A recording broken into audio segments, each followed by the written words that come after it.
वार्ता को लेकर एक और बड़ी खबर। होर्मुज को लेकर अमेरिकी सेनेटर ने बड़ा दावा किया है। अगर वार्ता फेल हुई तो होर्मुज पर कब्जा कर लेगा अमेरिका। होर्मुज पर कब्जा करने के बाद टोल भी वसूलेगा अमेरिका। टोल लगा देंगे ट्रंप। पूरी तरह से होर्मुज को कंट्रोल करेगा अमेरिका। लिंडसे ग्राहम की तरफ से यह कहा गया है।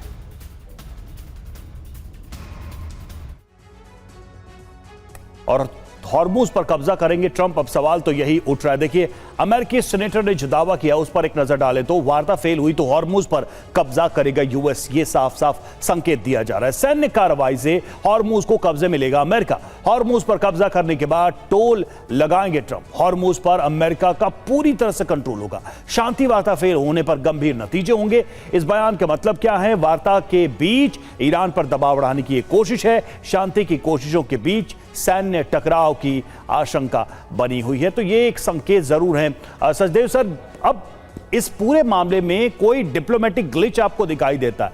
अमेरिका चाहता है शांति हो जाए, ईरान चाहता है शांति हो जाए। ट्रंप के बयान तो आते ही रहते हैं। ईरान भी शुरू से कहता है कि हम उसको गंभीरता से नहीं लेते हैं। और उसके बीच ये भी आ रही है कि भाई बाद में अगर स्थिति नहीं ठीक हुई तो हॉर्मुज पर अमेरिका कंट्रोल कर लेगा।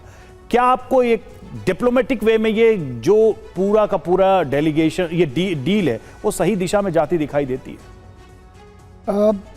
जोड़ी दिशा लग रही है। दोनों तरफ से पूरी दोगुनी दिशा नहीं लग रही है। ईरान की तरफ से पूरा एक तरह से सामंजस्य तरीके से वार्तालाप किया जा रहा है। प्रोवोकेशन का जवाब दिया जा रहा है। हार्मुज को बंद किया जा रहा है, लेकिन वार्तालाप चल रहा है। दूसरी ओर जहाँ तक ध्रुवीकरण का हिसाब है, दोनों तरफ ध्रुवीकरण हो चुका है। ईरान में भी जो अतिवादी हैं, अति राष्ट्रवादी हैं, वो कुछ और कह रहे हैं। वो कह रहे हैं डील होनी ही नहीं चाहिए, ईरान सरेंडर ना करे, वगैरह वगैरह।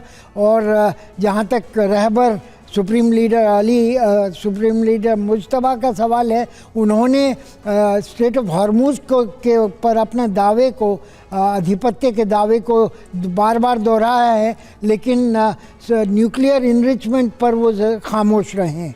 तो उससे थोड़ा लचीलापन दिखता है। अमेरिका में लिंडसे ग्राहम जो हैं वो ट्रंप साहब से भी ज़्यादा अतिरंजित बातें करते हैं। वो भारत के विरोध भी बोल चुके हैं, आपको याद होगा पिछले साल। तो ये सब चीज़ें जो हैं वो रिपब्लिकन पार्टी के मागा बेस और उनके जो पक्षधर हैं उनको पटाने के लिए की जा रही हैं। वार्तालाप से इसका संबंध कम है। दूसरी तरफ अगर मैं कहना चाहूँ तो 60 दिन बाद का परिप्रेक्ष्य देखें। अगर 60 दिन बाद 22 अगस्त को अगर उस समय देखें तो इजराइल के चुनाव 10-15 दिन बाद होने वाले हैं और 2 महीने बाद अमेरिका में मध्यावधि चुनाव होने वाले हैं। वो परिस्थिति 60 दिन तक अगर इसी तरह से ईरान टालता रहता है तो उनको एक्सटेंड करना, अमेरिका और इजराइल को सीज फायर वगैरह एक्सटेंड करने पड़ेंगे। बिल्कुल। और सचदेव सर, सवाल तो यह भी है कि जब शुरुआत में होर्मुज को लेकर, लेबनान, हिजबुल्लाह को लेकर इतना टकराव है कि जो बातचीत वाली जगह से वहां से ईरान का डेलीगेशन वापस लौट गया, तो जब बातचीत परमाणु कार्यक्रम को लेकर होगी तब क्या होगा? एक और बड़ी खबर, शांति वार्ता के बीच IRGC की ट्रंप को धमकी। ईरान से माफी मांगे डोनाल्ड ट्रंप। माफी के बाद ही होगी शांति वार्ता। IRGC ने यह कह दिया है, यानी ये बहुत ही कड़ी और बड़ी शर्त रख दी है। एक्सियोस के हवाले से खबर। और ईरान की अमेरिका इजराइल को धमकी सामने आई है। लेबनान में हमलों के लिए अमेरिका जिम्मेदार है। लेबनान में हमले रोके इजराइल, ये मोहसिन रजाई ने कहा है।